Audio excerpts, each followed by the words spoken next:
हाय hello welcome. मी तेजल चौकेकर खोत लोकशाही मराठीमध्ये तुम्हा सगळ्यांचं मनापासून स्वागत करते. आज लोकशाही मराठीच्या न्यूजरूममध्ये देखील दहीहंडीचा उत्साह आपल्याला पाहायला मिळणार आहे. कारण आज माझ्यासोबत आहे पुन्हा कर्तव्य आहे या मालिकेतील दोन गोड कलाकार म्हणजेच आकाश आणि वसुंधरा.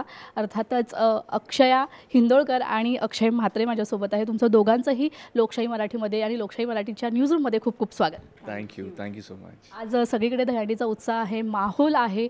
तर मला थोडक्यात सांगा की तुमच्या दहीहंडीबाबतच्या काही आठवणी आहेत किंवा सेटवरती दहीहंडी कसं साजरी केली जाते. कारण सगळेच सण सेटवर साजरे केले जातात. अर्थातच दहीहंडी देखील साजरी झाली असेल तर काय सांगाल याबद्दल?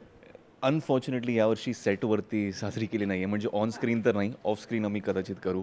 बट आम्हाला आज सुट्टी आहे लकीली, तर तेही करता आलं नाही. बट आम्ही आज निघालो आहे फिरतीवरती. तो I am sure we gonna have lot of fun on road. तर we are looking forward to it. Dahihandi बघणार आहोत आणि मी सुद्धा आज दहीहंडीसाठी इव्हेंटला चालली आहे खूप साऱ्या. So I am sure me enjoy करणार आहे.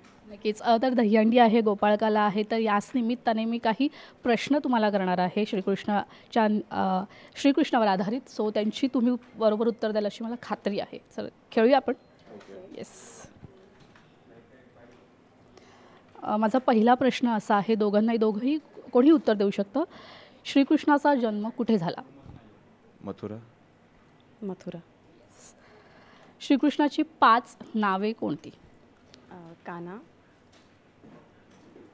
केशव, मोहन, मुरलीधर, घनश्याम. अगदी बरोबर. माझा पुढचा प्रश्न आहे की कृष्णाच्या बहिणीचे नाव काय? सुभद्रा. श्रीकृष्णाच्या माता पित्याचं म्हणजे आईवडिलांचं नाव काय? देवकी, वसुदेव. श्रीकृष्णाने आपल्या बाललीला कोणत्या नदीच्या तीरावर केल्या? यमुना.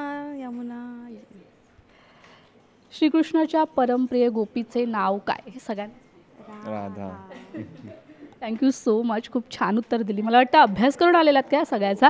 आम्ही सकाळपासून पाठच करणार. Thank you so much. Thank you so much आम्हाला वेळ दिल्याबद्दल आणि छान उत्तर दिल्याबद्दल. तुम्हाला काही गिफ्ट्स देणार नाही आहे मी, सॉरी. काही हरकत नाही.